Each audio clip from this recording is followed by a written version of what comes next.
You know what I'm saying? Boom, we live, man. Let me wait till we get all the notifications before we start promoting, man. And so we wait get all the notifications. You know, I'm waiting on that YouTube to hit that LinkedIn.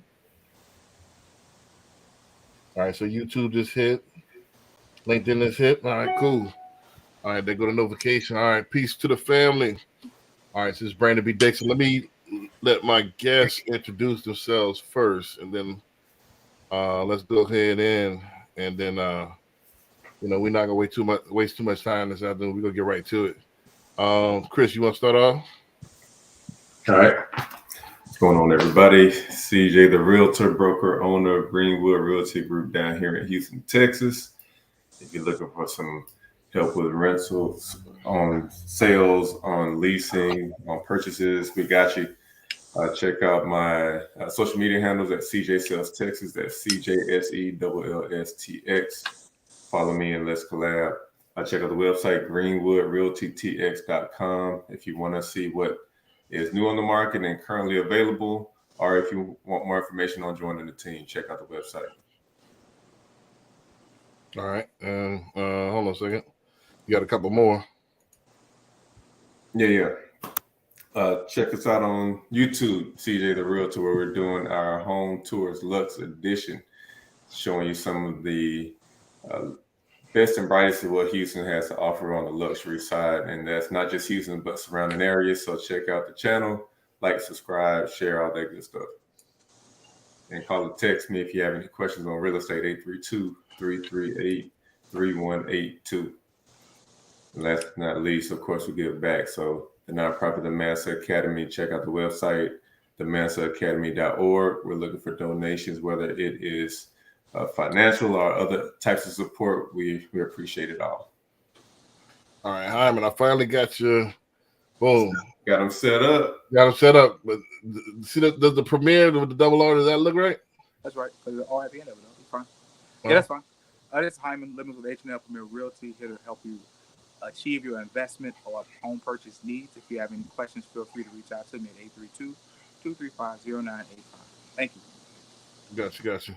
Let me go ahead and run it, man. You know, my diatribe. All right, so Brandon B. Dixon, my NMLS is 1541210 at Billionaire Loan Officer on all social media, especially YouTube. Go to the YouTube at Billionaire Loan Officers, like, subscribe, watch the shows. We got the Home Tour Luxe, and I got Behind the Sauce as well as the 7-year running Power of Ownership podcast. Is going to be back soon as I finish these hours. I'll be back recording. You know, all of my waking hours is going right now to finishing and cramming on these hours for this license. So I'll be back at it in a couple more weeks. www.applywithb.com if you're ready for a mortgage. You want to book me for a consultation, that's the site to do it. Also, you could call me 24/7, 832-775-8357. I am available. If it's about the outcome is income, I'm available. Also, go to my website, www.cocinvestmentclub.com. We got an investment club if you want to get into real estate investment. We have other business adventures as well. You want to learn how to acquire businesses. If you want to invest in some businesses, this is the website to do it. We got an investment club going. Also, I need to make a banner for, I think we're going to call it Free Shots Friday. Got coming up this Friday, you know, at the flat, most likely, had a little bar out there in Heights. So come kick it with us, man. Come have a shot with us. First round is on us, man. Come have a drink on us. We're going to be out there Friday from 6 to 8. So come and kick it, you know. You want to smoke, you know, a stogie with us or whatever, you know what I'm saying? I don't smoke, I don't drink, but I have a root beer, you know, a diet-free Coke Zero or something like that, you know what I mean? So one of them. So let's get into it, man, real quick. We're going to do a little quick show, but I want to touch on a various array of topics real quick, but all going to have one theme. We're going to talk about current events in real estate. You know, a couple of things I wanted to talk about. You know, as far as the real estate's going, you know, I will name a few topics and then y'all can pick which ones y'all want to comment on or kind of, you know, Biden passed, you know, trying to pass the $25,000 for the first time. Not really a first time home buyer, but first generation home buyers. Got a $25,000 grant or whatever. It's gonna be free money, supposed to be. But my opinion is, I think it's gonna drive prices up. But now you put more people in the market. It's already starting to slow down a little bit where you start to get seller concessions. Now they're gonna hop a bunch of people and first time home buyers in there. So now it's gonna drive the prices up premature. And then when the actual rates go back down, there's gonna be even more people in the market. So I just think it's going to drive prices up quicker than it needs to be. I know they're trying to stimulate it, but shit, once the rates drop, they ain't gonna need no stimulation. My opinion. So we got that going on. We got as far as rates tickling the 8s. I'm trying to lock somebody in with like a 700 credit score. That's gonna be in the 8s. Man, yeah. 8 for real? 8. Yep, it's here. The 8s is here. So that's coming. Double digits gonna be imminent. It's gonna pull back a little bit next year. So but we're gonna be in the 8s, especially if you're talking bad credit for sure. Man, Also, I wanted to talk about a little bit Airbnb. They banned Airbnb in Dallas, right? mm-hmm. They're talking about Houston gonna be next. I want to see what y'all feel about that. You know what I'm saying? If Houston next, how you think that's gonna affect the market? Here. I mean, it's already here. It's just not on a grand scale, because what's happening is a lot of these neighborhoods with HOAs, they're just adding them to their restrictions. Mm-hmm. So they're saying you could do a short-term lease, but it has to be a minimum of like 30 days, 60 days, 90 days. So they won't let somebody come in and just rent a place out for the weekend or for a week. They want it to be more like a corporate lease structure where somebody's coming in for work for a month or something, maybe like that. Right. They're cool with that. But they're ending a lot of these neighborhoods, and a lot of these HOAs are throwing it into where they're ending it like all together. Right. On a shorter term basis. Right.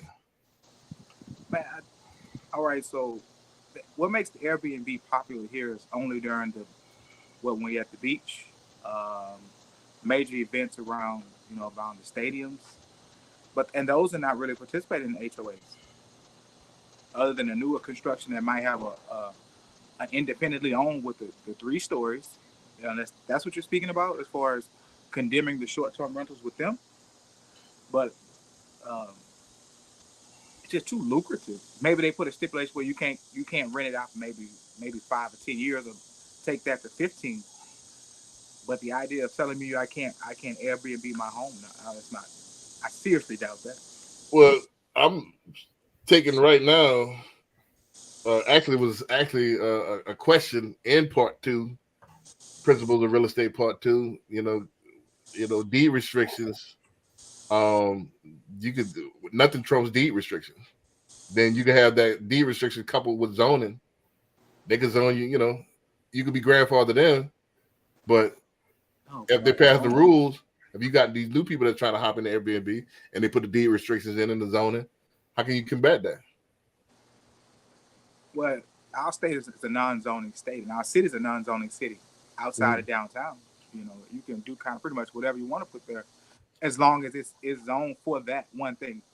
So, if a plot of land or area is zoned as commercial, you can go in and put residential. You can if you want, but that's just you dealing with the issues with having a convenience store and a warehouse next to you. But as far as taking it from residential back to commercial or vice versa, that doesn't really matter. You can do it if you want to. It's just all depending on what the financing says and what the city permitting department feels about it. Right. So you don't think they could do a citywide deed restriction? No, not a citywide. Right. So that'd be tough. No. Right. Because even with these neighborhoods, it's not like the HOA does. Like the actual owners, the residents vote. So a lot of people are voting for it, for the shorter term restriction. Now the D-Town situation, is it because of the uptick in violence from the entertainment industry that's getting these is getting these short-term Airbnbs. Doing what they do best, creating the wrong type of atmosphere as far as maybe trafficking, whether it be drugs, women, or whatever the case may be. I think it may be that, and then in addition to that, the people that throw parties in these neighborhoods and it's too loud. Yeah, and folks gonna trip on that. Well, that is very true. I think it's about as well.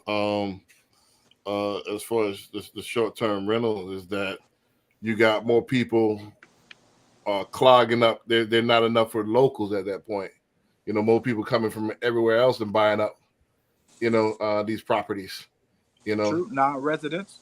Yeah, non-residents not there, and and it's not. That's been happening though. But that doesn't affect the bottom line for the city or the county because the tax is still what controls it. Maybe on the school side, if there are not enough residents to vote for whatever bonds and whatever tax increase that they're looking for. Mm-hmm. Because if you're not a resident, if you're out of state only, you really don't care what bonds is and what new petitions is on the board for the school districts. Right. One less vote, maybe. Right. And they're getting a little more off the property taxes because it ain't their homestead. True. So that them doing that, it really didn't make a whole lot of sense. Other than it could be for the violent purposes. Mm-hmm. Right. Sure. I don't know, but that's what has happened so far. It's rumored to be Houston next. I think they've already passed like restrictions in Atlanta where you only can have one Airbnb. They did that late last year, or beginning of this year, where I think it's like you got to be a resident of Atlanta too, but you got to be a resident or something. You got to be a resident of Atlanta in order to have multiple Airbnbs there. You can't be out. Atlanta's a whole nother thing within itself. You know what I mean? Just as far as the economy, as far as the attraction to be amongst, to go out there and have a good time. That's all it's really pretty much for now. Right. It's a little so it makes sense for them to have only residents because you want those who live there to take advantage of the opportunity of all the traveling and all the visitations from everybody else. Right. Unlike myself, us to go out there and go buy a couple of them and leave those who live there without an opportunity to take advantage of the money. But that's what I mean. I know Texas is bigger, but if everything is so competitive and I can't get nothing in my neighborhood where I live because of everybody else, you got foreigners and everything else buying in this market is so competitive. They try, I guess that would be anti-monopoly laws. You know what I'm saying? They're trying to not monopolize outsiders. I guess they're trying to get Texans to invest in Texas. Maybe. Who knows? True. I wouldn't disagree with that because our government system is really based on Texas being for Texas, period. Right. So, I mean, that might, just throwing that out there because that's what Georgia did. They didn't ban it, but you had to have a residence. I think that's also they're trying to mitigate some risk too because this is an investment for an out-of-state person, out-of-town person. So if things go left, right, what's one of the first things they're gonna let go? They ain't gonna let go of their homestead. They're gonna let go of the investment first. Correct. So they have other reasons and stuff like that. But all right, what's going on with the other two topics? What do you think of? Y'all pick. What do you think of this $25,000 Biden Band-Aid? I mean, it might help people, but it ain't changing the inventory. We still are short a lot of inventory, so that's not going to do anything. But like you said, it probably in turn raise the prices even more because what I'm seeing is on the residential side is buyers are in bidding wars again. There's multiple offers on a lot of the property out here, so you just clogging up the system more. Yep. That's true. I don't think that $25,000 should be put there. I think it should be put more in the development side to develop a good home at a good price point, right? If they're trying to help first-time home buyers get into something. Right now, we always talk about the median home price right now is $315 now, or is it $320? Has it reached $320 yet? Because last time it was $310. I mean, you still can get $270, $275, $250. That $270, that $275, that's that bidding war CJ talking about. And that's where at that point you're gonna be up against some investors at that point too. Right. And that's what I mean. At that price point. That $250 now, since we got the $25,000, that teacher that we talked about, we keep talking about. Yeah, every week. now she gonna go think that she got ammunition with that 25. Now they're just gonna raise the price of that 315. So I don't think that 25 should be put there. I think it should be put more on the development side to try to go back to developing more homes at that 250 to 300 price point. Period.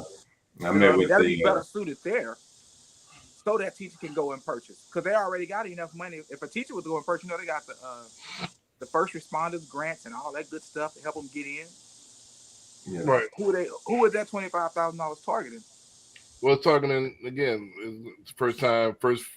it's first generation buyers. What they don't verify, so anybody can say they're a first generation buyer. So that's what it's designed for, to give more people home ownership, but they don't realize how the market is going to react to that. No. So in a competitive market like this, all you're going to do is clog it up and raise the prices.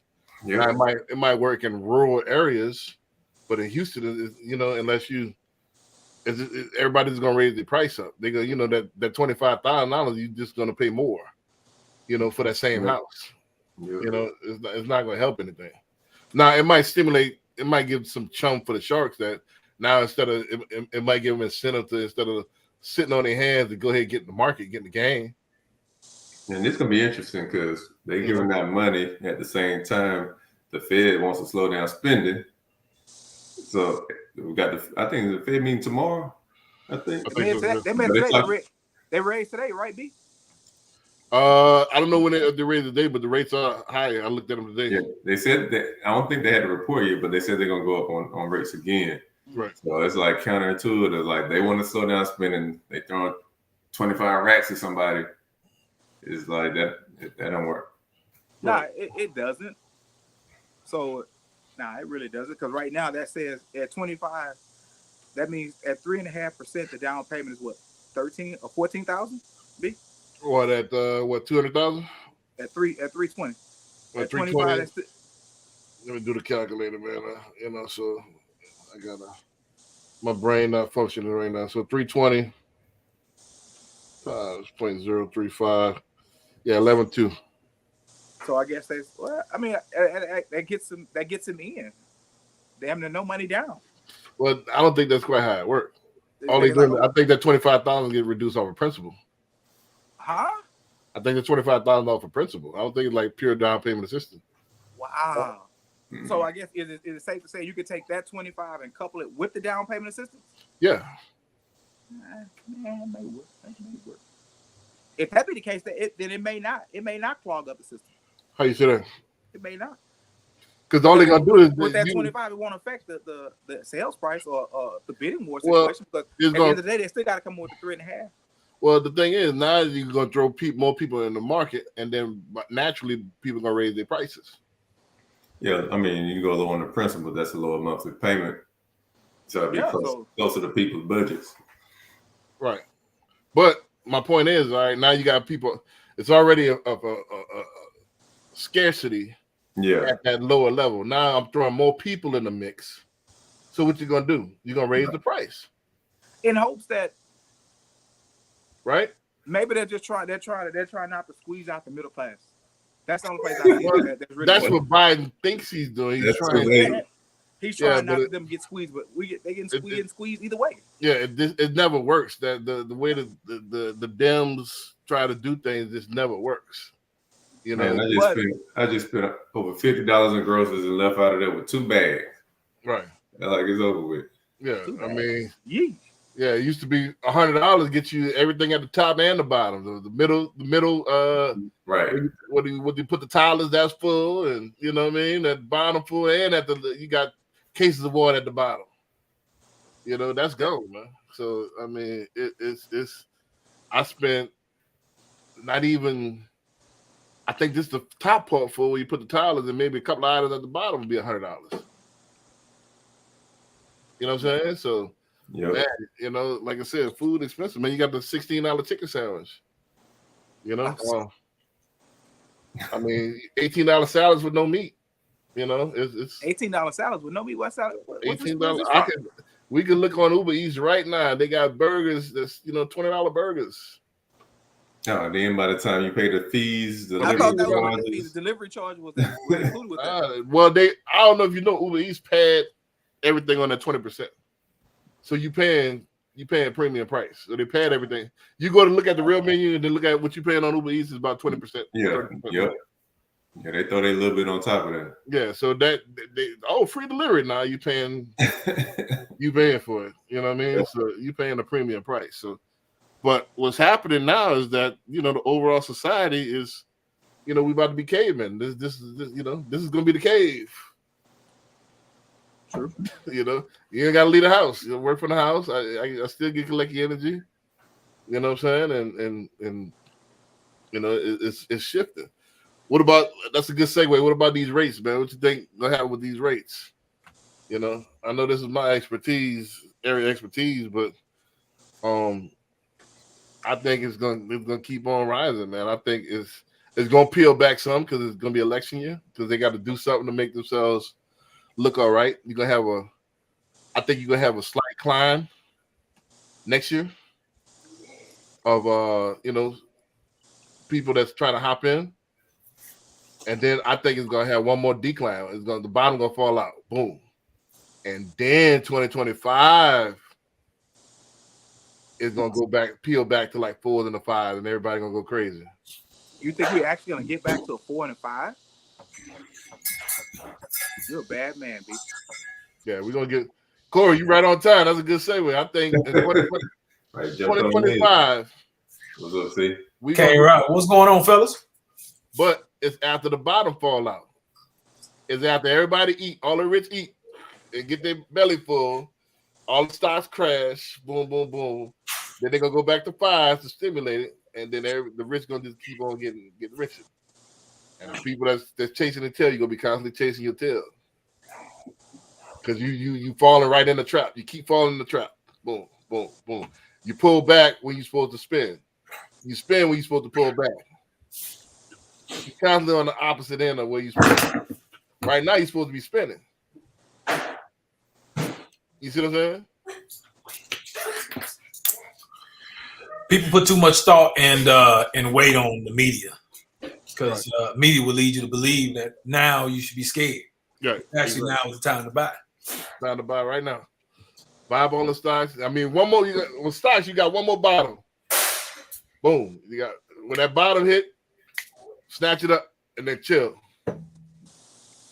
Everybody wanted to buy these stocks in crypto when everybody making money off. That's the worst time you can buy. Money, yeah, the money that got sucked out of it now. When these rates drops, you can refinance, but I'm already gonna have my real estate in place because I bought it cheap, right? Before now, the price is gonna go up when the rates go back to 4 and 5. Do you agree with that? In 2025, approximately, we're gonna go back to the 4 and 5s. Corey, you're a mortgage expert. Yeah.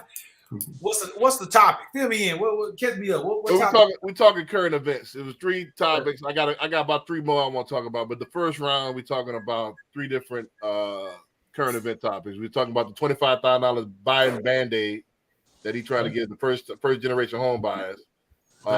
We talking about the interest rates tickling 8 because I had somebody 754 credit score today. They're gonna be in the 8s.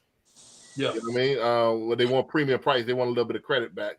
So they tickling the 8s. They're gonna be damn near there. 7.875. Damn near 8 with perfect credit. And then we're talking about Airbnbs being banned in Dallas right now. They're about to be banned in Houston. We've heard this is the rumors. So we're talking about, these are the current events that's on the table right now. I got you. But we were talking about mortgage rates. What do you think? They're tickling 8s. I don't know what you're seeing. I'm seeing about the same thing. I mean, you're saying that the nation's average is around 7s. Yeah. That's including FHA, I'm saying, and conventional and everything, right? Right. So we had got to probably about 7, what was it, 7.2, 7.25 for the nation. Right. And then it dropped back down below 7, and now it's starting to trickle back up. Right. So these rates is going to be roller coaster ride. I mean, it's pretty much in line of what it's been all year. Right. but it's still, you know what I'm saying, it's still a nice time to actually buy. Because here's the thing. When you find out that mortgages have taken a dump and they just dropped, now at that point, you know what I'm saying, it's not time to start the process. The time to start the process is now, so that, you know what I'm saying, when you're going through the process and then mortgage rates do take a dump, you're in a position where you can go ahead and lock. A refi.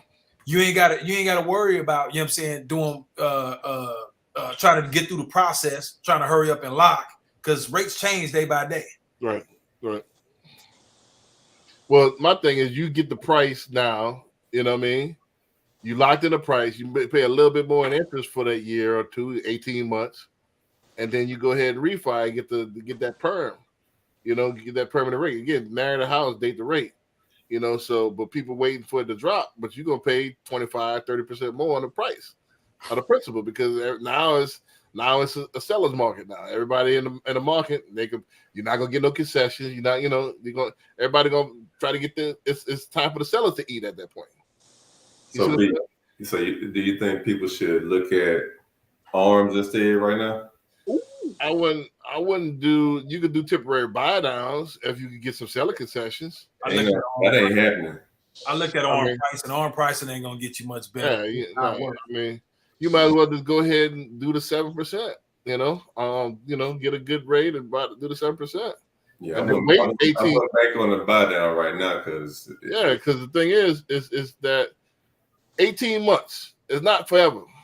See, I think we only live for the day. We don't think we're gonna be at the job 18 months from now. I don't know what's gonna change 18 months from now, but wait 18 months and refi that thing. Man, how dare you say you don't know what could change 18 months from now? I thought the pandemic taught you better to say anything can happen 18 months. Pandemic, poor people. I just said what could change. You just said what could change 18 months. I just threw that out there. We made more money during the pandemic. I made even more money during the pandemic. He was in a position. We're not talking about those who are in that position. We're talking about those that who are waiting to see something else happen. This show is for to be aspirational. You know, both shows, Power of Ownership Podcast, and we're talking real estate, is to give you the correct information where you could be on this side in the top 5%, top 1%, and that mind frame. So save your money, fellas. You know, so spend your money, save it. Who has saved money and became a millionaire? Even millionaires still save money, man. They had to save some money, man. No sir, no sirski. No sirski. Money is to be make more money. Okay, I get on TJ about this all the time. You're not gonna cheat your way to the top. You're a 9 to 5 person. I'm not. 40 hours work week. I'm a 25/8 person.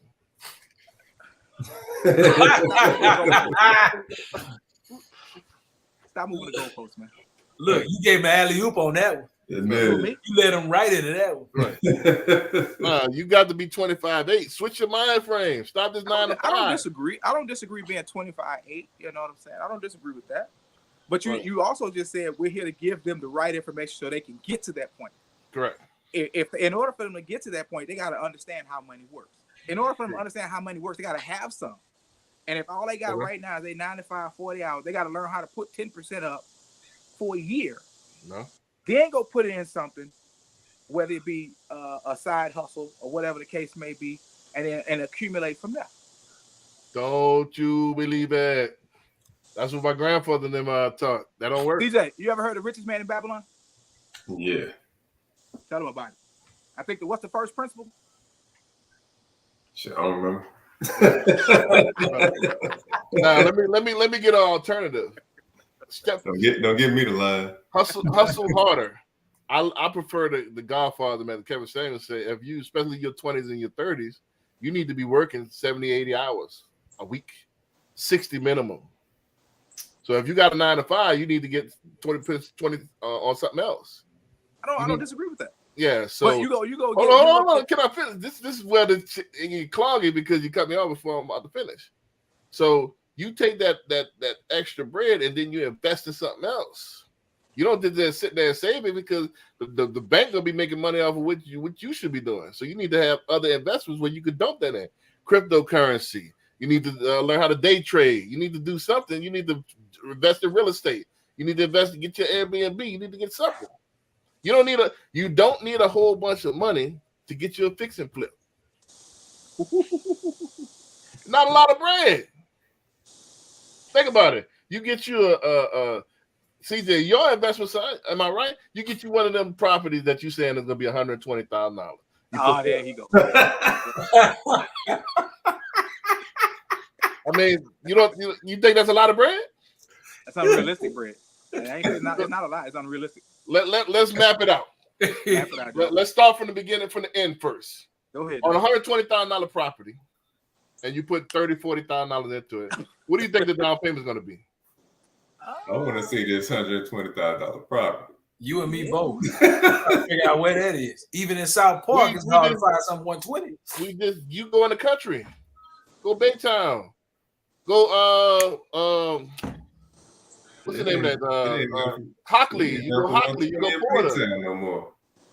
You go out of town a little bit. You got to go further than Hockley and further than Porter. And if you go to Baytown, Baytown is in between Kemah, then you got Clear Lake, so you jump right back up higher. Well, I'm talking about this. We just did a property in Port Arthur. Port? Yeah, Port Arthur. Oh, Port Arthur. Okay, cool. Right. We just did a property in Port Arthur, right? It was what CJ, what the ARV was 215. It was worth 120. It was worth 120. We got a loan for 65 for the renovation. Right? And he didn't put anything down. You got what I'm saying? Because his grandfather gave it to him. So we got 65,000. He did the renovation. Boom. You gonna flip that thing in 6 months. You gonna sell it for 215. But I'm just saying, somebody that don't own, he got to purchase. The down payment is gonna probably be about what, 15, 20 grand? Would you say? What would you say, Corey? 120 I'm talking about with the renovation and everything on a fix and flip. on a fix and flip. So what kind of loan are we talking about? We're talking about fix You and talking flip. about a private Hard money money. loan? Well, I mean, we talking about hard money. We talking Hard money. about conventional. You know what I'm saying? What we Hard talking money. Hard money. about? All right, so let's take a look at hard money then. All right. I want Corey to do the calculation so you think I am BS. You said the property after market value, ARV. Let's say the ARV is 250. 250? Right. All right. Let's say the property costs 120. Let's say the property costs 120, okay? And let's say the renovation is 30 or 40. Okay, so let's go with 40. So we 120, that's 160. Right. What would the down payment be? Nothing. That's if they make you come to the table with closing costs. Right.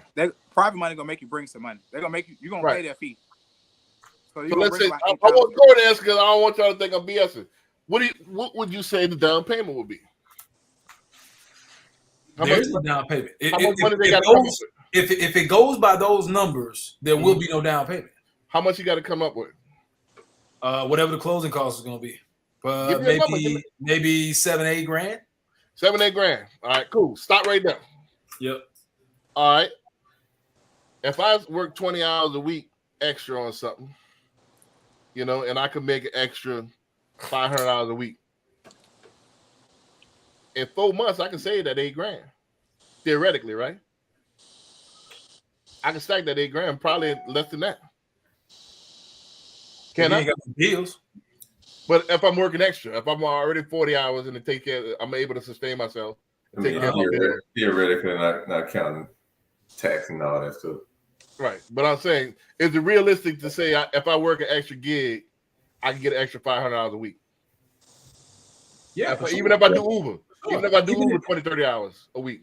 If you start selling stuff inside your house, you can get extra money. That's what I'm saying. You know what I'm saying? You got ways. Would it be safe to say within 6 to 8 weeks I can stack that 8 G's? It's realistic. Yeah. All right, so I stacked the paper, right? Yep. When I cash out, I'm gonna get when I sell that thing, it's gonna be interest only, right? For 2 years, right?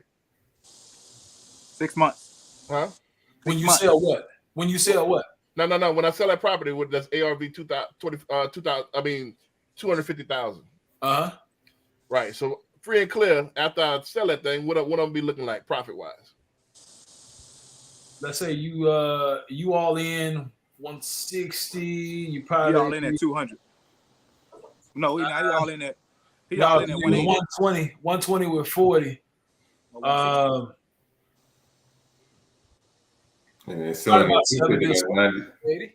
So 70,000. So within, let's say it takes 4 to 6 months to complete that. Would that be safe to say, Hyman? Yeah, I give you So that. within a year, I can have an extra 70 G's True. Off of 8. off 8 G's. True. Mm-hmm. Damn near 10x in my money. True. Then I can do what with that 70? I Do get the same thing. I can do 2, 3 both.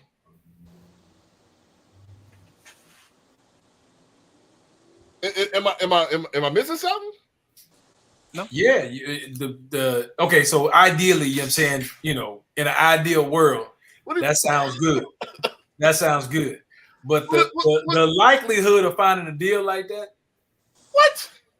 It's the numbers are slim. Hey, you the only one that know about it. Because you know what I'm saying, if you going after somebody that's about to lose their house, everybody and their mama knocking on their door, and that's No, I'm talking about you got properties right now that's on the MLS that need work. Oh, for sure. Right. For sure. And that's gonna be in that $120,000, $130,000 range. Mm. Especially when you go out further for the city. If you do that, you pretty much got to rebuild the house. Yeah. That's what the $40,000 for. You can't rebuild a house. No, you can't rebuild a house with 40,000. No way. We spent 65 on that one in Port Arthur. CJ, you seen it? What did it look like, CJ? What did it need on it? That Port Arthur property. What did it need? Everything. Yeah, it was done. But Like what? A roof, I would floor? say that you could possibly say most of the exterior walls.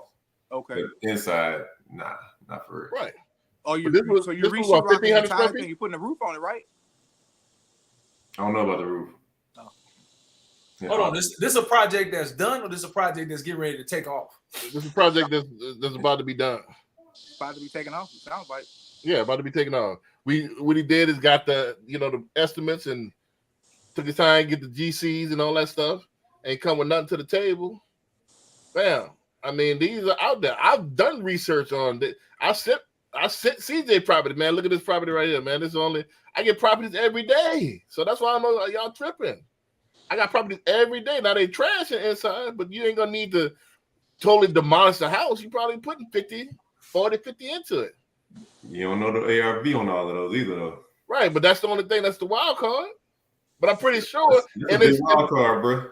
in this particular current snapshot where we at, that 250 range, you ain't gonna have no problem selling a house, especially if it's in a good neighborhood. Ooh. Probably get more than that because what happens, there ain't no inventory at that price. It ain't. I don't disagree with you. The premise is 100% right. The premise is 100% right.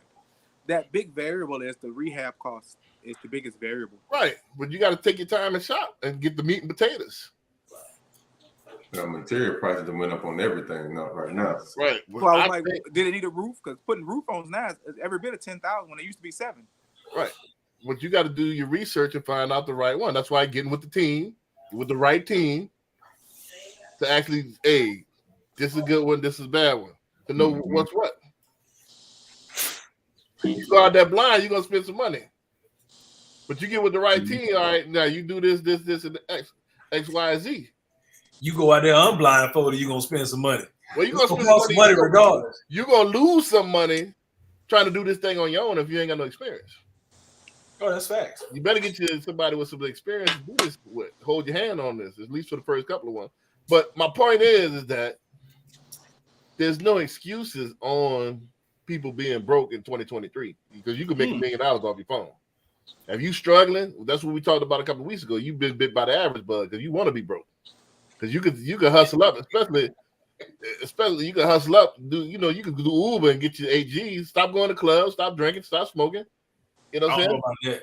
Yeah, stop all that. You can get your 8 Gs, but how long is that gonna take? Delayed gratification. Get that 8 Gs up. and come see us.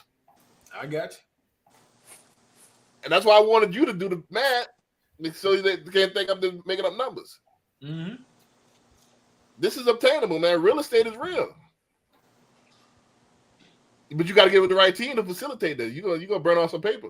Try to do the, I'm going to go out there and, all right, we're going to see. Especially when you first get in the game. When you first get in the game, you need a coach, mentor, some people that's experienced on your team. You're going to need something. You don't want to do it by yourself, just listening to a couple of guru YouTube videos. Right. Because that's going to bust you over your head. Right. You're going to have some expensive lessons. So you're going to pay for the education one way or the other. Right. No doubt. Either way it goes. So my point is this. You could, back to the original point we were talking with Hyman, is that nowadays sitting there trying to save 10% of your check gonna take forever. You need to throw it into something and throw some lighter fluid on it, and take that 8 G's that you're gonna save. If I did 10% and I saved $50 a week, how long would that take me? That'll take me forever. I'll be dead. Yeah, you would never make it. You'll never make it. That's the old way of thinking. That's what my grandfather told me back in the day, man. You get you a Fidelity account. No, sir. No, sirski. I'm not doing that. I'm gonna take my bread and make babies, man. This is for to make babies with. Okay, so when you started out discussing how to go hustle 25/8, you said go get you a second job and stack that bread. Right? All I just said, in order to start wealth, is you got to start saving. Now, I gave you the hardest premises, which is what the everyday person is, that 9 to 5. You start there. Because most of these folks that we're talking about have a hard time with saving money, period. To even think about to kind of go put a deal together or to throw it in the stock market. Well, so they go out there and hustle. I don't like the word savings. I like put it in storage for a second. Don't save it. Put it in storage. That's the word Grant Cardone used. Because when people, that makes sense. Put it in storage. Put it in storage temporarily. I don't. And that's all I just meant. That's where you just start. You start by just saving the money to do what you need to do. Right. Yeah. If you sit there, because when we think of savings, we think of back when we was a kid. Mama told us to save. Grandma and them told us to save, and that meant take a percentage of each check and sit to the side. That don't work. That don't work because the bank getting rich off of you. Ain't getting rich. Ain't nobody. I've never seen somebody say, "Man, I've been saving for about 10 years. Man, I looked around and I'm a millionaire now." Never happened. Never happened. Man, I clipped the coupons. Man, I've been clipping my coupons. Man, I turned down a couple of things and I said that I ain't spent here, I ain't spent there, and I looked around. I'm a millionaire. When have you heard that? I get it that you're saying it doesn't make sense for a long-term plan. For a short-term plan, I don't think it's that bad of an idea. If you're saying you get 1 or 2 paychecks, you're only able to save $500, it's not much that you're going to be able to buy or do with $500. You know what I'm saying? So you have to get to a point where you're saving a little bit. Then you can go ahead and set your foot soldiers, your money soldiers out there to make some babies. Nah, I'm going to give you a better way. Let me give you the better way, the mastermind way. You put a number in mind and say, what do I need to do to get there? You know what I'm saying? This is just a little way. You looking at it at 6, I'm looking at it at 9. You setting a goal? I get it. Yeah, I'm setting a goal. Yeah. If I do X amount of hours on Uber, I'm going to yield about such and such bread. How long I got to work to get the Uber to get this 8 G's where I need to go ahead and put this down where I can do this flip? And then you work till you get it. I think the other way, the passive way, all right, I'm going to just do what I do and just try to tighten the belt and then kick this way. That way will never happen. You're not maximizing your potential. You got to kick it into overdrive. You got to, don't forget when your mind say quit, the body got another 50%. It's your mind that's babying you.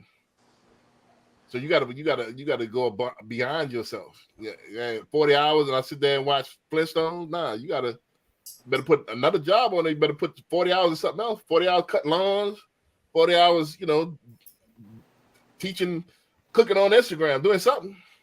Get your OnlyFans on Instagram. That's what you talking about? Get your OnlyFans or something. You know what I'm saying? Get a foot, better become a foot model. You got pretty feet. You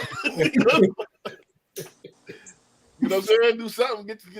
But my point is that it's too much opportunity out here nowadays. That's 100-year-old thinking.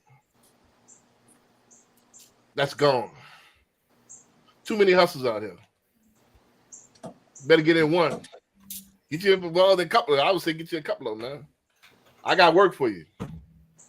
You know what I'm saying? What kind of work you talking about, B? I got work for you. Y'all want to get into real estate? I got that for you. I got dogs for you.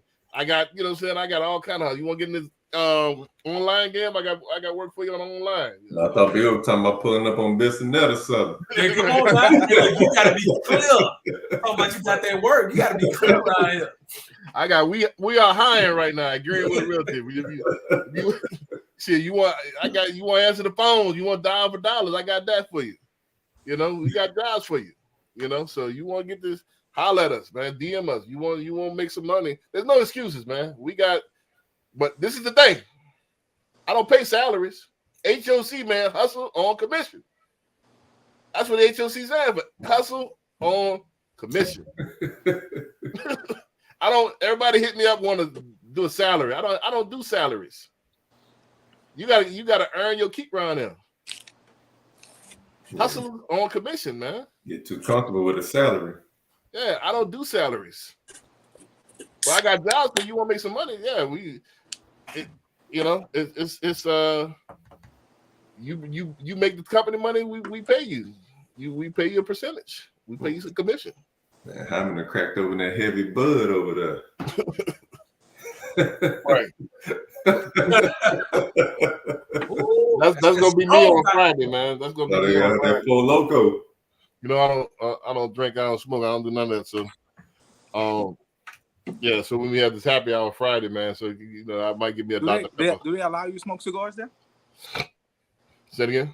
They allow you to smoke cigars there? Imagine they got a nice outside space. Yeah. So I mean, but that's my point is like just switching gears as far as current events. And then I open the panel up any other current event that y'all might want to talk about, you know, that's going on right now in real estate.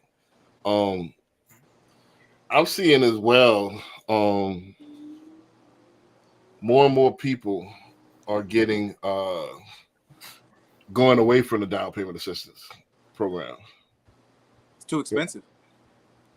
I'm seeing this trend. Like, I don't know, Corey, if you get more and more people are just putting, 20% down, and really investing in getting that principal. I'm seeing more people put like 30% down, 35% down, put a nice little chunk, 25% down. So I'm getting that. At 21, I've seen a lot of DPAs, but that's kind of going away, a lot more people just putting a nice little chunk down and trying to reduce that principal. Shoot, people don't realize that down payment assistance comes with a higher interest rate. It ain't. To be honest with you, it ain't all that it's cracked up to be. You know what I mean? Right. If you got the money in this market, it's best to go ahead and put it into the house, because the equity in the house is damn near one of the safest places you can put it. You know where it is. You ain't gonna lose. You got a solid 3% return every year. Mm-hmm. You know what I'm saying? For those hustlers, those 25 and 8 hustlers, why not? Right. Well, that's one of the safest things, man, that you could do is real estate, man. Again, I say it all the time. Nobody's gonna pick up a house and steal it. No. And then just off of sheer inflation, the house is gonna be worth more. True. That's not including improvements, as they do improvements in your neighborhood and stuff like that. True. Knowing how to buy real estate, that's another thing. So just real estate, if you are a novice in it, buy real estate, you can't really miss. But if you really know how to buy real estate, you get with the team, and we show you how to buy where you get more bang for your buck, you're gonna be even better off. You got what I'm saying? I think that the idea of putting a bigger down payment, I've been kind of gearing towards that more so here since the pandemic, because you just can't afford to just only put 3.5% and walk around with a 7% or 6.5% interest rate, which puts you at a $2,700, $2,200 to $2,700 mortgage payment. Mm-hmm. That you're gonna drown. You're gonna drown. Period. Mm-hmm. anything shift happen at work, it's a wrap. You get laid off. They reduce the hours. You done. Right. Right. Well, I think a lot of people getting it about being, I don't know. I think what happened, like you said, a lot of people's that's millennials now remember their parents going through 2008, so they wising up, stacking their bread, making getting their side hustles and putting a nice little chunk down. And They're being more. They're learning more because now with that 20% down, that 15-year mortgage, it actually looks extremely attractive right now. Right, the 15-year getting it and getting it out of the way. way. A lower rate, right? You can only buy the rate down maybe a point and a half, if that, one whole percentage and a half a point. Right. I mean, without it being just stupid, crazy expensive. Right. This depends. We could switch from borrow paid to lender paid and stuff like that. So you can get down there pretty good. If you go borrow paid. So but one of the things I wanted to say though too, that's what I say all the time. People don't put 3% down when you can't, on these $1 million houses or even a $700,000 house. That's not typical. Mm-mm. Most people are going to put a nice little chunk down because people don't want $6,000-$7,000 note. Yeah, there's a lot of people just paying cash altogether too. Well, not too many. Yeah. I mean, what, for $1 million houses? Yep. There's some people that got it. Some people got if you got like that, I wouldn't say that's too small because I go ahead and get 10 houses, 10 rental houses, and have the rent paid for that $1 million house. That's how I would do it. Well, everybody ain't cheap. I mean, the issue with that is the rental market is so off the chain now, man. What do you mean? Yeah, you can get great rental rates, but just trying to find a good renter is a struggle in itself nowadays.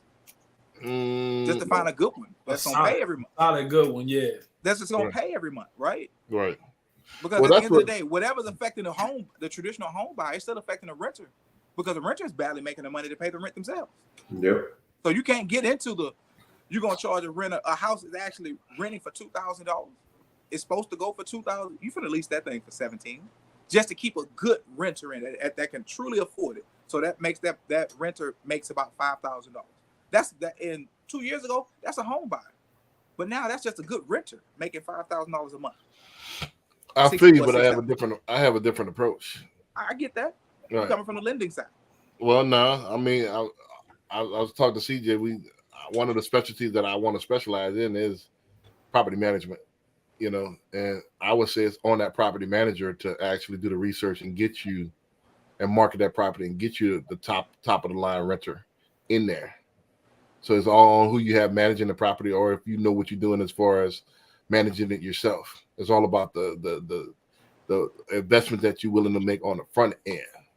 So if you try to wing it and ding it, and you just identify front end. Front end is how much you're willing to spend up front to get it done correctly. Are you willing to invest in the top property manager to actually market it and get you a candidate in there that's going to actually pay the rent and be on time? Or you want to just go ahead and save a little bit of money and then try to do it yourself, and then now I got to suffer all the ills of what you're talking about. I don't know about that one, you know what I'm saying? Because I don't think it's all just about property management when it comes to having a solid rental and getting top of the market rent. A couple of factors that go into that. One, area that people want to be in. That's one. Mm-hmm. Two, is the condition of the actual property. You can't be a slumlord and have a bad grade rental property and talk about getting top dollar tenant inside it. You just can't. Right. Well, that's what overall with the team. If I'm going to be in the property management side and the lender, I'm going to actually suggest from the get-go, from the front. All right, now exactly what you just said. Like, you can't be in the slums and then trying to get top-notch people. You want to be in this area. You want to be in this area. And I'm going to suggest, hey, this is where you need to go. Then I can get you that or these particular school districts where you want to catch somebody at elementary school and they'll rent all the way to that person graduate high school. Okay, that's a great example, B. You catch somebody in a good school district, right? Right. Good school districts is your Katy, your Cy-Fairs, and your Kleins, your Umbers. Those homes right now are going for $265 on average. Mm-hmm. And so what is that mortgage payment on a $265? Well, it's gonna be investment property, so you can put 20% down. What's that mortgage payment gonna be? So if you put 20% down, let's say 265, you're gonna put $52,000 down. So about 210, you're probably gonna be looking at about close to 2,000. Now, as an investor, I'm going to put up $52,000 to get a return. I'm hoping of getting a return of $3,600 a year. Now, I'm just talking cash flow after you make your payment. Well, I would say that you can rent that thing out for 22 to 25. You're at 21, unfortunately. All right, how would you say that? That's the number, 2,100. Right. You want to get a renter in, right? You at 25. If a person can afford to pay 25 and have solid credit, they're going to go buy something. They be buying. They buying that, and that's just the struggle of it, because when you dip into that over 2,000 realm, that person can buy a home. They're just waiting, like how we always talk about. They're waiting for the right time to dip in there and go and get it. Right. All right. Let's say this: as an investor, don't forget it's not just about the cash flow. Sometimes it's about the I got that person in there locked in that's going to be paying towards principal or this particular asset. True. Very true. Very true. But when an investor initially looks at a buy and hold, they're looking at how much I'm putting up front and how long it's going to take to make me whole. When you come out 52,000, that's going to take you almost 5 years to be whole, to get your 50 back. That's how they look at it. And so if I'm doing 50, why would I do 50 for one? Like how you said earlier, I take that same 50 and go get two. Okay. In a decent neighborhood, not a great school district, HISD, Spring, LaPorte, Baytown ISD. You can get two of those and still get a $1,700 rental. Well, if I had total control of it, if I'm advising the client from the front end, yeah, I would say let's in that school district, let's go ahead and find a fix and flip. And like I said, here we go. Now we're back to we're gonna find you something for 120. That's not gonna work in those areas we're talking about. Well, the thing is not gonna be there. How you know? This is what I do. We talk about in the city. Yeah, they have it. Right. So Right. if I find school districts, I find 3 properties in those school districts, how much you gonna pay me? HISD? You said Katy ISD, you said Klein, you said Humble ISD, and what else? Yep. That was it. If I find 3 properties in those neighborhoods, how much you gonna pay me? The question is not if you find them. Yes, you're gonna find them. Remember, Well, you just said they don't exist. No, I just said the return on the investment. Wait, you said if we go into those areas, we're putting in $52,000 down to rent out for 20. No. I said if I could find you something that you could fix and flip with that formula that we use, not necessarily 120 a hard line, but I could something that's I would say up to 150, and then I put 50 in. Send it to me.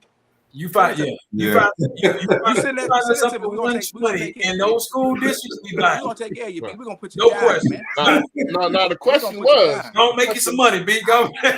Put you down.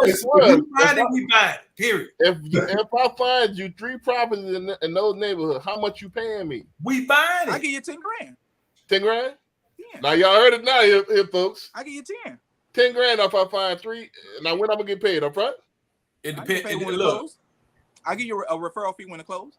Okay, I can't. I mean, I didn't hear that. I can't get no referral fees until I get. I didn't. Yeah, I give you a consultant fee. Right. So until I get my license, so I can't get no a consultant fee. Right. That's cool. So, but yeah. So all right, that's a bet. You know, let me find you 3 properties in those school districts. Let me show you right quick. Those properties exist. All right.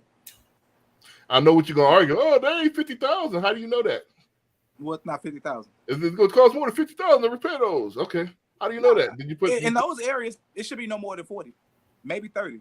Because you don't. If we're going to do into a Katy market, you ain't really got to do nothing but just paint it and put some nice floors in. I'm gonna show you something. I'm gonna show you something in a second. I'm gonna email you something. I'm gonna email you a couple of listings. You know what I mean? So you got to do. I'm a nerd. While everybody else watching, I don't know what's on TV nowadays. I'm sitting there researching. I do this every day. You know what I mean? So I know what I've seen. So that's the thing. Again, we don't want to keep y'all too long, man. We're right at an hour right now. So we can have this discussion all night, man. Again, it's just different of opinion. I do things one way. I take chances. I risk. I'm very methodical of what I do. You know, and I sit there and research, man. I don't just talk out the side of my head. So that's kind of how I roll. So if I'm gonna tell you something, it's gonna be facts. But plain and simple, get with the winning team, man. Get with the winning team. We can show y'all how to make this bread. You know what I mean? Either way you go. You want side hustle, we can show you how to make this bread. You want to invest, we can show you how to make this bread. And because everybody else is intramural with this, especially when I get on your side, I'm gonna show you, boys, intramural with this. They don't have it. And what I mean by it is that they don't know how to research. And they don't have the boots to the ground, the ear to the ground, the ear to the streets. They want to stumble upon success. You know what I'm saying? They want to trip upon success. And okay, I'm gonna send you you're in the market. Okay, here goes. I'm gonna put you on a drip campaign. and see and hopefully and wish that you find something that you like. You know what I'm saying? And then when I go to write the contract, I don't know how to write the contract. I don't know how to negotiate. You know, I don't know how to manage the whole transaction. And that's what's out here right now. Corey could attest to this. Am I lying? Sure, we all can. I mean, I wanted to get somebody that's on this side that's not a relative. So, you know, sometimes when you're in baby in a couple of days, you can't smell yourself. You know what I'm saying? So a lot of y'all colleagues, man, y'all don't, you know, y'all been around them so much, y'all don't know. Y'all, you know, from the outside looking in, man, hey, y'all be messing up, man. The relatives, man, I had a bunch of horror stories just this year, man.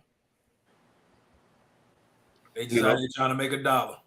Trying to make it, man. Huh? Trying to make a dollar like everybody. Figure it out.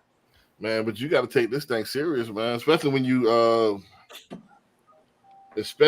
talking. This is a big ticket, slow moving item. You got what I'm saying? What's a slow moving item? Real estate. The transaction is moved slow. I got you. Mm-hmm. This ain't like I could go, you know, get a car. Not over. Yeah. Even a car, a process. You're gonna be at that dealership a few hours. Yeah, not 30 days though. Yeah, not 30 days. But this ain't like I go, you know, buy a calculator at Walgreens and walk out. Ain't no too much thought in this. All right, it worked. All right, cool. Man, I need 4-5 glasses to see the numbers on that. But this is the calculator. I need a bigger calculator, B man. This all they allow for the test. What for? What test? For the real estate test. For the real estate. I thought that they don't allow the T calculator no more. Nah, you can't use a scientific. You got to be one of them general basic. Okay. So yeah, you know, been many moons. I took the test. They was putting them programs, them equations in there. Yeah, for the math program right fast. They check everything. They ran into them nerds. Them nerds had it. Right. So, I mean, ain't that much math on it. Like CJ said, but I just finished the real estate math part. You really just got to know the formulas. Like, you know, like you said, five tomatoes, 5 2 8 0. That's how many is feet in a square in a mile. And then you got four people that's going 35 and a 60. That's how many is in an acre. Yeah. In an acre. So you got to just remember the formula. Yep. Yeah. You know what I mean? So that's all it is about it. But man, we're not gonna. Man, I can sit there and talk all day, man. Anything else y'all want to add before we roll out, man? As far as current event. Man, real quick, I just saw a video of a man working for a company over 30 years, and they took his Took his pension? They took his pension, bro. Right. I seen that. For what? So it's out. Like, I got to do more research on where it was, but it seemed like I don't think it was in Texas because it probably was a unionized town. So, man, he was. He was hurt. He was hot. I know he was hot. Get you going crazy, man. Work that long, can't get your pension. Yeah. So for anybody out here working, and you think you're gonna rely on these 401ks and these retirement plans, and that's gonna be it, man. Think again, especially when you ain't in control over what these mutual funds investing in and all that. If you don't start taking more control over your future, you might end up like this man that was on this video. Well, I think the way things trending, you got to embrace it. I know people, want to hold on to the past. I know, especially if you're in a union town, like you said. I think though you're working 12 hours and and that's it. Those days are gone. You better have something else lined up. Right. Whether it's real estate, whether it's an online business, whether it's OnlyFans, whatever you're doing. You better have something else lined up. You I keep can help you with the real estate. Man, B, what you got going, man? Hey, I can't help you with the OnlyFans. I can't help you with the OnlyFans. I can help you with the real estate though. But you better have something else going on nowadays, because what happens is, I think not only the people not loyal, no more the company's not loyal. The company stopped being loyal a long time ago. Time ago. Right. So the people not loyal no more. So it's like the company's getting even more cutthroat. Yep. I remember at Gallery, man, we was at Gallery, they had profit sharing program and a 401k, and they cut all that. Magnus cut it. Really? Yeah, we ain't doing none of that no more. So they just cut it. He didn't dividend. So they ain't no more profit sharing, ain't no more and most companies don't do that no more. Everybody's not, the 30-year thing is kind of gone, man. This is the last little remnants. Because people have been really good at something. I suggest this. I always say this on the Power of Ownership podcast. Get just enough to get enough game to start your own. Yep. And shoot, like we talk about all the time, think about the future. Think about the future. Robotics and AI taking over, a lot of jobs are going to be unneeded. This is the real. A lot of jobs, even though my work ethic was crazy, my attendance was perfect, my skills was uncanny. You know what I'm saying? They might not like my personality. I don't like your tie today. I don't like the fact that you big and smart. I don't like that. I was watching a meme. When people feel intimidated by you, they find something to not like about you. I don't like the way he eats his food. Is this an excuse to find out to not like you because they feel intimidated by you? And that's the biggest thing I hated in corporate America. I was smart enough, and I wrote a lot of their manuals and stuff like that. But it's intimidating when you don't back down. And so that's what I hate. And especially people with strong personalities, and why not get your own? There's so many avenues to make your own bread. Yep. And we offering one right now. Y'all want to get in? I got work for you. The only thing I can't teach is hustle. If you got the hustle, come on now. Become a loan officer, become a realtor. Shit, we got even intern while you get your license. You can get your license right now. Summer sale until $300. Get your license. Come on now. Ooh. I'll teach you the whole game. I'll mentor you. I just need a slice of that. Just give me a slice. I just gotta wet What's my a slice? What's a slice, B? We'll talk about that. What's a slice, TJ? What's a slice? Is it 80-20? You putting them on the spot now. We'll talk about that. As soon as he said it, I knew it was coming. Right. I just need to wet my beat. What's the slice? We'll talk about that. We ain't gonna talk about that on there, but DM me. It's gonna be well worth it, because think about it. A part of a watermelon is better than all of a grape. I'm gonna teach you how to get this watermelon. A part of the watermelon, like you just said. Huh? A part of the watermelon. I'm gonna tell you that, man. We're gonna slice it up. You gonna slice it up? Yeah, we're gonna slice it up. You know what I'm saying? I hear you, though. I hear you. And then hey, you gonna be eating. My cat's eating. Everybody out there, my cats that I train gonna eat. I'm gonna show you how to eat. Now I can't pick the spoon up and tell you to open wide. You know what I'm saying? Make airplane noise, but I can show you. All right, what you do is you take the fork, you take your index finger, and all right, you put it at a 90-degree angle, and you go down and you scoop it up. I've been waiting to ask you this, B.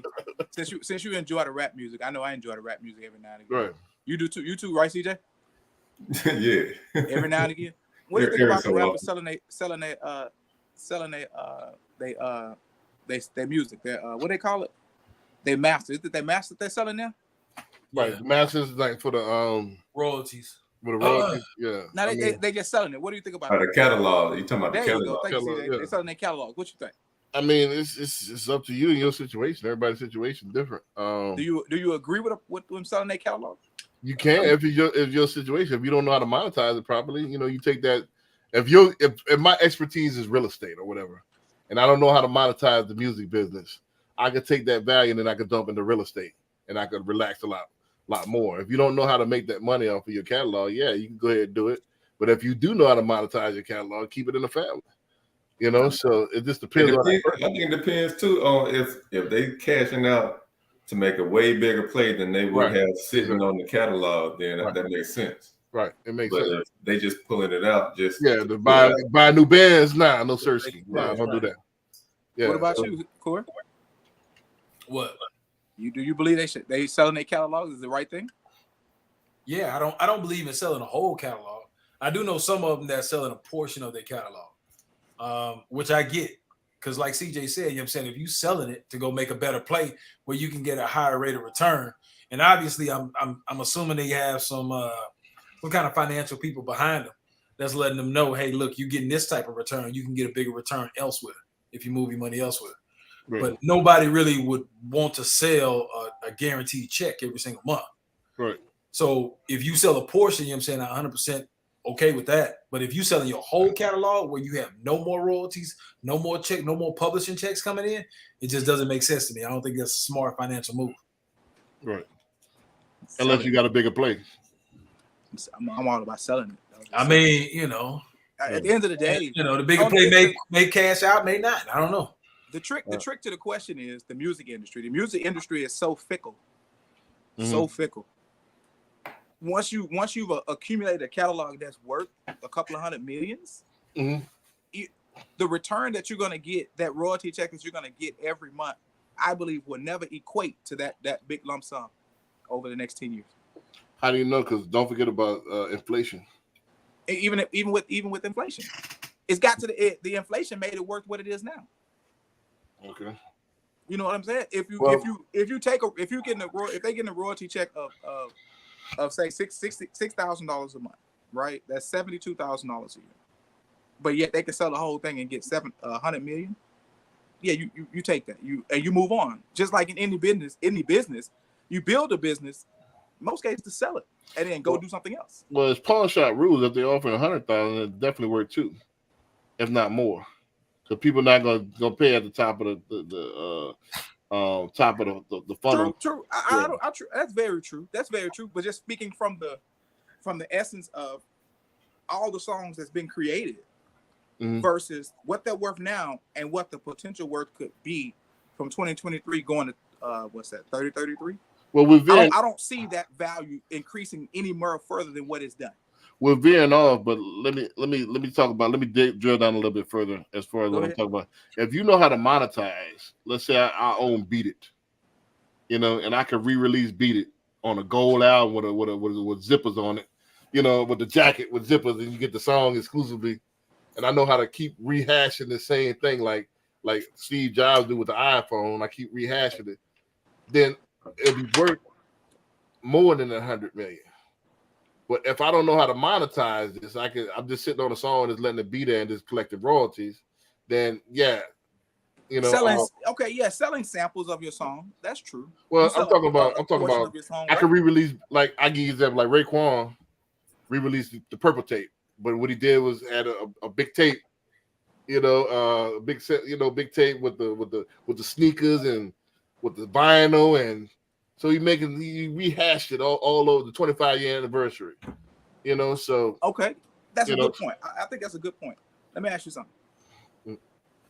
Are there enough Raekwon fans to go out and rebuy that re-release that's not going to be $20, that's not going to be $30, that's possibly going to be $100? Right, there is. Worldwide, yes.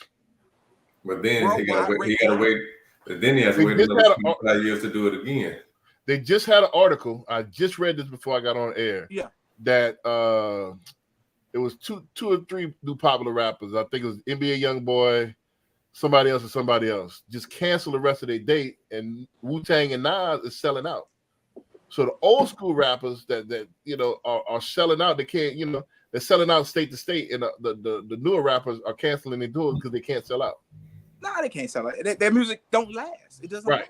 last. But then OB, you got to wait 25 years to do something like that. It ain't something that you can repeat Constantly. too often. Well, yeah, you could really. All right, the 30th anniversary. That's just one avenue. So All right, do you think NBA YoungBoy is going to be able to do a 10-year run in 10 years from now? And No. my son is going to go buy a that's ticket? my point. When you said Raekwon don't have the fan base, yes, they do. I said Raekwon, is it enough? Now, yes, he probably does. I just don't think it's enough. Yeah, I think it's enough because what happens is you make it limited and exclusive. I'm only gonna do 1,000 of these at $1,000 a piece. Yeah. You know, I'm gonna do 100 at these at $1,000 a piece. Great, so I'll make great a point. quick $100,000. Here's the thing.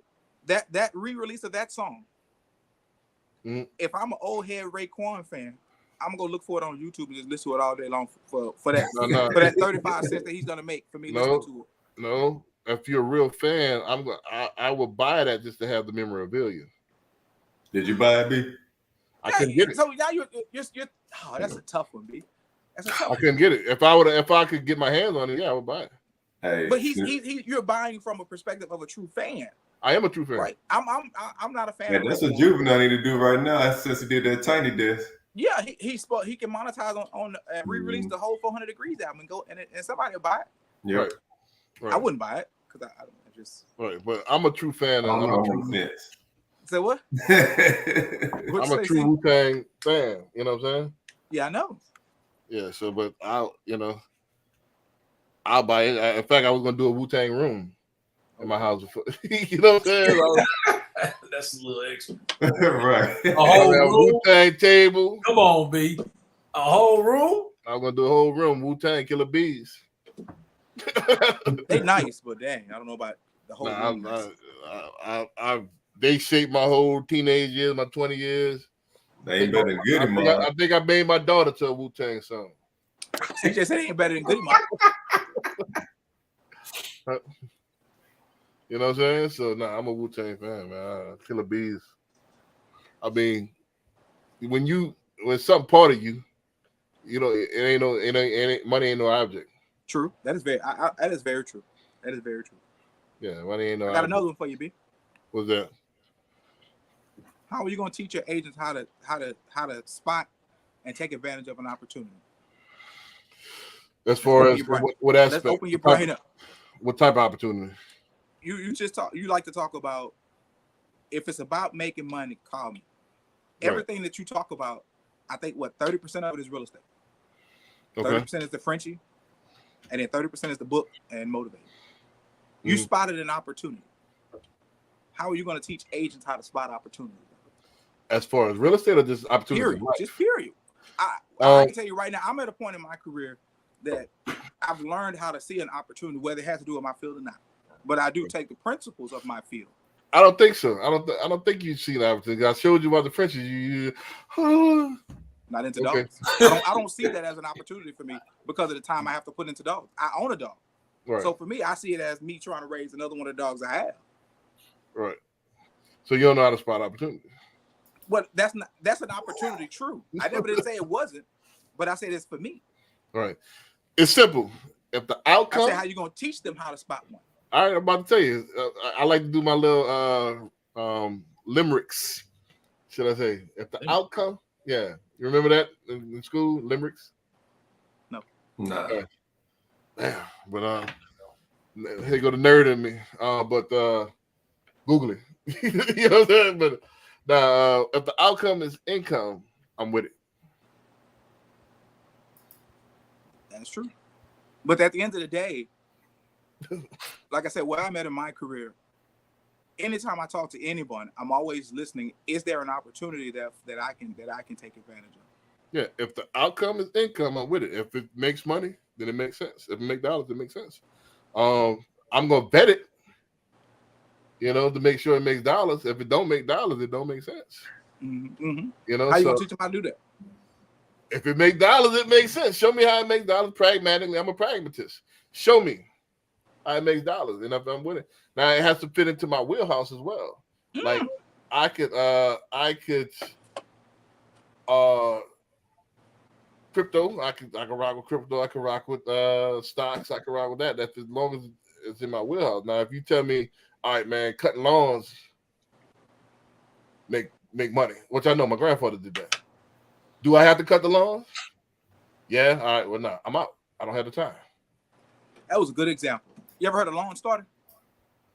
Yeah. Well, now hold on. Let me preface. Now, is it something where you got the actual tech and you going and all I have to do is throw bread at it? All right, I'm with that. That's what I mean. Yeah. So if it got to fit in my wheelhouse, you got a tech, you got an app that what you gonna do, and you would just want me to throw some bread at it, and how much gonna be in return, and you guarantee this return, or what we doing? So I'm gonna vet it. You know what I'm saying? But if it's outcome and income, it's on the table. I'm all ears. What I'm not all ears is I'm not into the United Way. True. Give me some bread. So my thing is that I've always wanted to know, is that going to be a part of the training program of learning how to see what an opportunity is and to be attentive to them? Because I know we all get these phone calls about what people do. You do that? Do you ever take time to stop the call and just to listen and say, what do you do and how does that work? Because at the end of the day, we talk to a lot of people. Am I not mistaken, everyone? Right. But you we hear about a lot of people, what they do. Most people don't come at you with opportunities. Opportunities sometimes is researched on your own and taken. It's like the best candidates are already on a job. The best candidates ain't looking for jobs. You got to take them from a different job, because they're already cold at what they do. True. So the people that's unemployed, they got something wrong with them. If you're looking for a job, because if you were so cold, they're gonna scoop you up, right? I've never been on Indeed or Monster. I don't know what that is. I've only had 5 jobs in my lifetime. I worked at when I was a teenager, I worked at Moe's Pizza. That was my first job. I worked there for like a week and a half, and I figured out this ain't for me. I can't be sweeping up floors and shit like that. I worked at my first job out of college was at Aaron's. I was a general manager. Then I went from Aaron's to owning my own business. Then I worked for Mac. Now I own my own business as far as I guess you could say working for different loan companies, but that's really would you consider that W-2 or 1099 type stuff? Even though we W-2, it's pretty much 1099. It's pretty much 1099. So I don't really count going from Caliber to CMG to Loan Depot because we sign contracts. Hey, we giving you X amount of dollars for 18 months of your, to hang your lights for 18 months. So I don't really consider that a job. It's a contract. You got what I'm saying? So yeah, I pretty much had like 5 jobs my whole life, man. I don't. People Mac gave me a job. You feel what I'm saying? So you recognize the talent. That's one thing you got to recognize. Let's dig it down a little bit further. If you take all day to recognize sunshine, you ain't never gonna get to the top. If I got to convince you to recognize, hey, look at that sun outside. If I got to convince you to look up, I studied one of the people I studied is Damon John. One of his pet peeves is people that can't make decisions. True. You got to be decisive. Make a decision. Yeah, if you can't make a decision, you can't make a decision. You're in trouble. Yeah, you can't run a company. If you think you all day to, you can't be a CEO. You don't know where to go. No. You got to be already cocked and ready. I already did my research. Boom. All right, presented with the facts. Let's roll here. And no matter what I do, it's going to be gravy anyway. If I 100% win, I win. If I 100% and lose, I learn. So what are you scared of? I agree with you on that. As far as making the ability to make decisions. Taking the L. You can't be scared of taking the L. L is part of winning. I'm not scared of L. And I'm reading this book. It's talking about you should keep all the worry and anxiety on the front end while you do your research. Once you decide to move forward, you should get rid of it altogether and just roll with it. Yep. Just roll with it. You know what I'm saying? Boom. I And agree. then, ain't you worried about it? You ain't never gonna. That's what they say in ball, man. If you play like you about to get hurt, you gonna get hurt. You got to go 100%. When the whistle blow and when it's game time, it's game time. And whatever's gonna be, shall be. I go 100%, man. That is to develop that mentality and to learn how to do that takes time. That's why I asked you. Nah, let me tell you where it's from. It's from doubt. It's from haters. It's from people telling me I can't do it. From people prejudging me, telling me I ain't shit.